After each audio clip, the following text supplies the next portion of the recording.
Asem Yi Di Ka, Asem Yi Di Ka. Inna Beka. Akwesi insia. Commander 6. Kano senior. Yeah, Beka no senior esimitie. Yemfa bi nka ho. Yenyi bi so emfafire bia meka kyerɛw. And Yami ado chita repeat other fellas kwacho for so small kan about Asem Yi Di Ka e dey ama obiem e bia no watimi anya kwan anhwe the full one. O say akwasi menya mre emfa ma odwumadie so nanso ye hwew minim se abanda da no na eniema mu nye no o ka ho asem saa Honorable Felix Kwachi Ofosu, Minister of Government Communications. O si abanda dema na nema mu nya no. Minim se wo akwasinsia, wo ka ho asem saa. Eti yensesan ye. Yensesan ye. Your principle for your journalism adwuma na ye no, eye baako.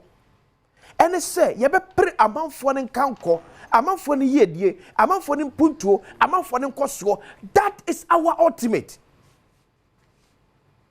Opa na oye mane ye fe ye akono ye fe kama ye be kama obi ehun se ampa esimesi nya akonya se wosom Ghana no wo ye ma ye hu se aye fe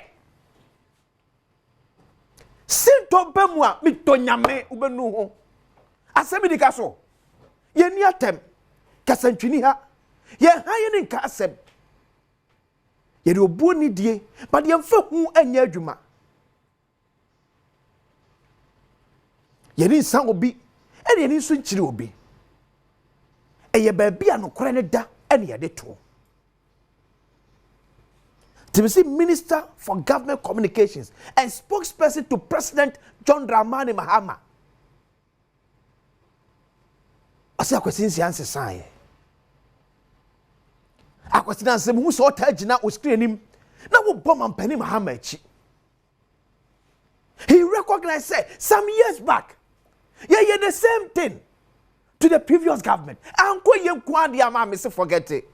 And what 10 years and no super no samu abeka and no party asem and no chiri party and what dem pusu we kura. The fact is asem na ye ka no e no kura na. Ye de nyina no no. Ye de nyina no no. Se Ghana ni benya dada hoto on abrabom. Nana meka ese ene se politician tam 50,000 cedis etu ne bottom. Obepie free fie anopa akosi ewia ekwanwan na 50,000 asa onye kohwini adoye nko a e chew se ahoyehia wo mamu no ano den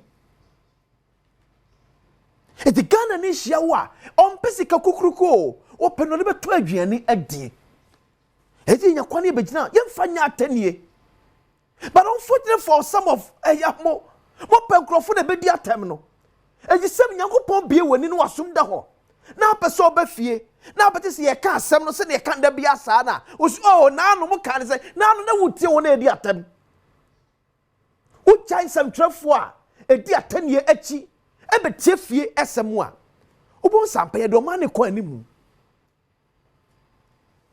mo na ka obi de ma so saa sem trafo so mo fi se o mo ye oga omunim no chi obi bia elo me no mienu na aya marasa akobasa ti sem training akonya sei yo be kan je ma betimi mo na tumpon a no dimpen fatem na etie fie ebo mo nsem ebo mabaso. This is not Ghana.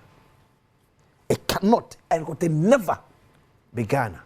Me did yakwasinsi Asem Yi Di Ka breda truswe fara sekese kuma Kingdom Herbal Center omna ko fa Kingdom Garlic Bitters Kingdom Garlic Capsules dia badwas Mr. Wada unsano ano ayetitriti stroke ya de bon kae no unya Kingdom Garlic Bitters Kingdom Garlic Capsules on be boa atrete untrinim umeda honom unya chire ha obia o member bi ato do be akwa se be ka bi ato New Kingdom Jesse Park Capsules we do nim pastor Mr. Wada Thomas enfanya agudie ure kana mo de stressed enfanya agudie be ma de se wo boda bridwa hwe wasemo mo bo chen obia wo skasa dangote kura fanya hwe kwade say treatment so especially the ekon obenti the ekon ugu ehun anu asa pebinum dem wow so ne ha no pay enu awra wo sem bi esiye e won kran krodwa mu Roman Ridge ene se abrosan bi edwiri eguye na nipa be se me kaye se nipa be do 9 14 me boya pa 14 ena mo kan ye awo dan dwiri gu no yene Ghana National Fire Service for edi enkomo no mu ehu ye no wakemu asem ya kire hwe na tie we yemeto ankomo de so. So the latest on the structural collapse has happened this afternoon around Roman Ridge is that it is not true that someone is still trapped under the rubble. As at the time we were living there around 3:40 p.m., all the victims had been rescued and sent to the hospital. And the good news is that the 14 are responding well to treatment and they are all out of danger. And then also as a precautionary measure, the crash scene or the accident scene has been cordoned off and has been declared as a security zone.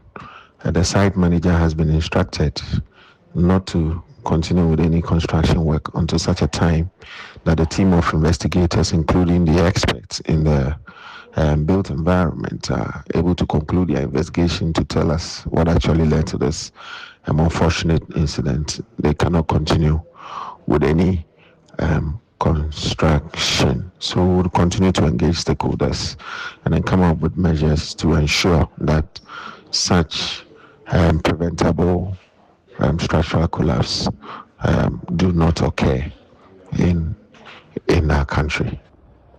Building collapse. So we are here to do rescue mission.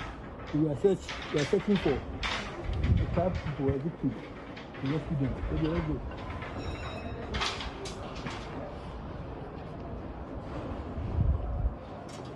Go.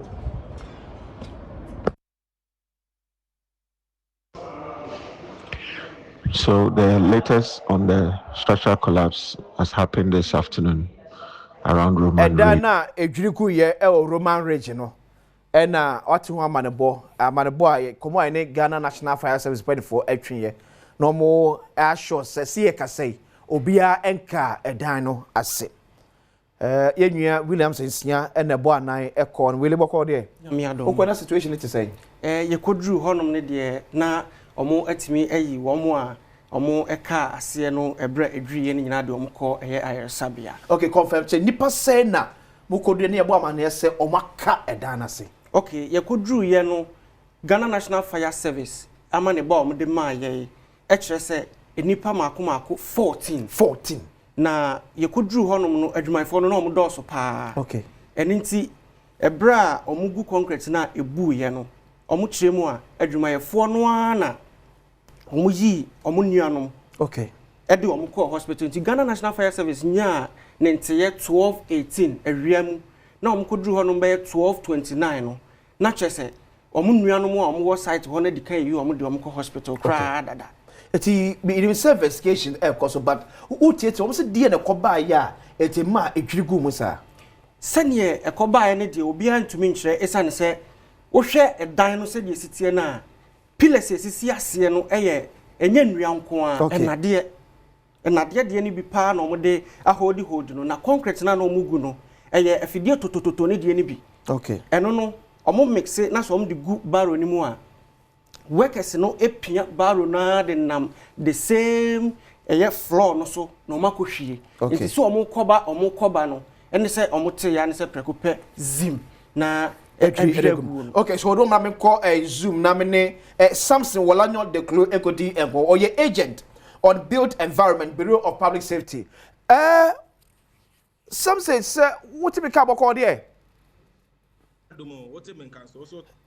Okay, some say, so camera man now meet you. Me challenge kakra or camera no so my so but it's a bit of a challenge. Okay. Well, rectify. So nwanwa say at this time yes nya dan amane dwirigu. Oh, that be make say good morning ama we tie for so. Na by anya nwanwa construction there, no man be say to be see. Nti anya there nwanwa kra. So kasa nya nwanwa no be sa esia. Does it mean say human error no na dɔɔso anaasɛ materials na ɛde si dan no ɛna ɛsɛ ni quality n'aba fam ti ɛma ne hyɛ da nya nwanwa na. Oh, okay. In this respect, no, yen to me ascertain their a course here, but okay, there is now. It is more of a formwork collapse, and as a formwork failure. Aha, into there are a number of factors I able to be assigned to.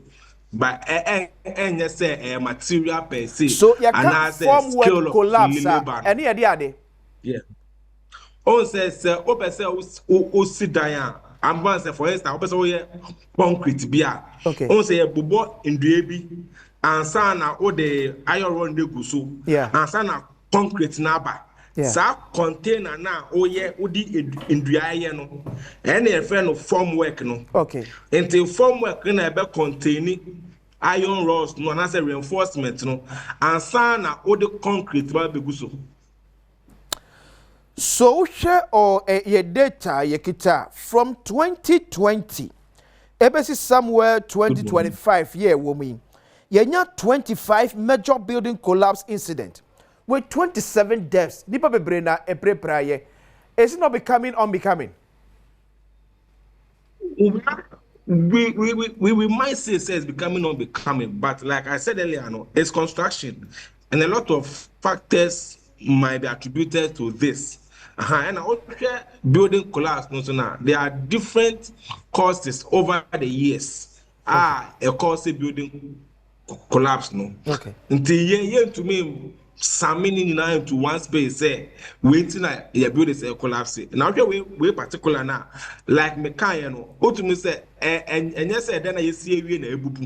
By a goose who are yes, yeah, poor concrete, no, and a form work, no, because a failure of the formwork. Now, my use this very accident. So a failure then can it then conclude say obi adwuma sin to be bemuana?